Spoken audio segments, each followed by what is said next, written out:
अस्सलाम वालेकुम नाज़रीन, मैं हूं शेख रहमत अली, आप देख रहे हैं क्राइम टुडे न्यूज़। नाज़रीन, हमारे हैदराबाद में क्यों इतनी नफ़रत पैदा हो गई है? क्यों नौजवानों में इतनी नफ़रत और इतना गुस्सा है? जिस तरह से मार्केट पुलिस स्टेशन हुदूद में एक मंदिर के पास एक मूर्ति को डैमेज किया गया है, बताया जा रहा है एक मुसलमान ये लड़का है। अब इसकी तहक़ीक़ात कर रही है, क्योंकि जब ये वारदात उसने की, इसके बाद से मुकामी लोगों ने उसको बहुत मारा। यही वजह है कि वो शदीद ज़ख्मी है, जहाँ पर हॉस्पिटल में ज़ेर इलाज है। लेकिन जिस तरह से, चाहे वो मुस्लिम बच्चे हो या फिर चाहे वो हिंदू बच्चे हो, ये नौजवानों में इतना गुस्सा क्यों है, इतनी नफ़रत क्यों है? जो इस तरह से आज से 15-16 साल तक ये नफ़रत नहीं थी, लेकिन आहिस्ता आहिस्ता इन 10-12 सालों में इतनी ख़तरनाक नफ़रत पैदा हो गई है दोनों के नौजवानों में। इससे बहुत बड़ा नुकसान हो सकता है। हमें चाहिए कि भाईचारा बना के रखें, और ये चंद सियासतदानों का यही ऐसे ही सियासत करते हैं ये लोग, और उन्हीं की वजह से इस तरह से नफ़रतें पैदा हो रही है। हिंदू कम्युनिटियों में वहाँ के कुछ लोग हैं लगातार जहर भरते हैं मुसलमानों के ख़िलाफ़, और मुस्लिम कम्युनिटी में कुछ ऐसे सियासतदान हैं जो लगातार जहर भरते हैं हिंदू कम्युनिटी के ख़िलाफ़। और जब हम सच्चाई देखेंगे, इसकी रियलिटी देखेंगे, तो चाहे वो जो जहर भरने वाला हो हिंदू कम्युनिटी का और जहर भरने वाला हो मुस्लिम कम्युनिटी का, ये दोनों लीडर आपस में मिलते हैं, खाने खाते हैं, दावतों में जाते हैं, बातचीत करते हैं, कारोबार करते हैं और परेशान आम लोगों को कर देते हैं। ये एक सच्चाई है। हमें इस सच्चाई को समझने की ज़रूरत है। अपनी गंदी राजनीति सियासत के लिए मासूम मजलूम लोगों को इस्तेमाल किया जाता है। मज़हबों के नाम पर एक खेल खेला जाता है गंदा। हमें इस खेल का हिस्सा नहीं बनना है जो हम बन रहे हैं।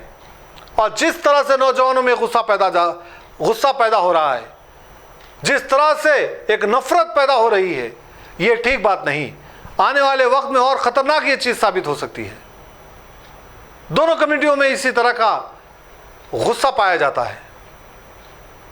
पहले हम देखते थे, आज से 15-20 साल पहले किसी का भी फेस्टिवल आए तो मिलजुल के करते थे, एक दूसरे को मुबारकबाद दिया करते थे। लेकिन आज इस तरह की नफ़रत पैदा हो रही है। सब में बड़े ख़तरनाक ये सियासतदान हैं, इनसे होशियार रहिए। ये सिर्फ और सिर्फ इस्तेमाल करते हैं अपने मुफाद के लिए। कहाँ तक भी जा सकते हैं, किसी भी हद तक गिर सकते हैं, और नौजवानों को इस्तेमाल करते हैं। हमें ऐसे सियासतदानों से दूर रहने की ज़रूरत है, वरना हमारा मुस्तकबिल ख़राब हो जाएगा, बर्बाद हो जाएगा। पता नहीं, अब पुलिस की तहक़ीक़ात के बाद पता चलेगा कि लड़के के दिल में चल के आ रहा था, क्या गुस्सा था, क्या नफ़रत थी जो इस तरह से इसने ये हरकत की।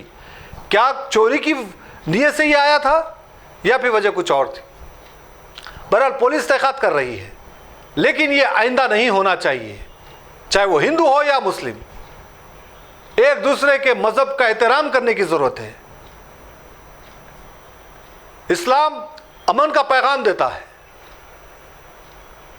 और इस तरह से ये हरकत नहीं करनी चाहिए। उलेमाए दीन को सामने आने की ज़रूरत है, सियासतदानों की ग़ुलामी से हटने की ज़रूरत है। लेकिन अफसोस की बात यह है कि आज हमारी दीन से दूरी, इस्लाम से दूरी और ऐसे गंदे सियासतदानों के हम सोबत में जा रहे हैं। बहरहाल ज़रूरी है कि हम हमारे किरदार को समझें, और इस तरह से काम करने से कोई फ़ायदा नहीं, किसी को फ़ायदा नहीं है। मिलजुल के काम करने से ही हम आगे बढ़ सकते हैं, भाईचारा बढ़ सकता है। अगर इसी तरह से हम नफ़रत करेंगे तो फ़ायदा इन सियासतदानों का होगा, और ये सियासतदान चाहते ही है कि हम आपस में लड़े और उनका फ़ायदा हो। लेकिन हमें इनकी जो पॉलिसी है, इनकी जो सोच है, इस सोच को ख़त्म करने की ज़रूरत है। और हमारी ज़िम्मेदारी है, चाहे वो हिंदू हो या मुस्लिम, मिल करके हमें भाईचारे के साथ रहना है, एक दूसरे की मदद करना है।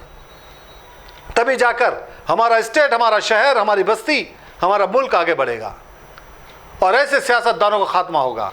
जब तक हम आपस में लड़ते रहेंगे, ऐसे सियासतदान इसी तरह के बयानात देते रहेंगे और इसी तरह से टारगेट करते रहेंगे और लड़ाते रहेंगे। इसके बाद से हम जब लड़ लेंगे तो ये फिर पर्दे के पीछे एक दूसरे से हाथ मिला के एक दूसरे को मुबारकबाद देंगे। ये है गंदी राजनीति, ये गंदी सियासत। ऐसे लोगों से होशियार रहिए, इस तरह की हरकतें ना करें, चाहे वो हिंदू हो या मुस्लिम। हर किसी को अपना मज़हब प्यारा होता है और किसी के मज़हब को बोलने का कोई हक नहीं है। हमें भाईचारे के साथ, मोहब्बत के साथ रहना है, किसी को मौका नहीं देना है। यही सोच के साथ हमें आगे बढ़ना है।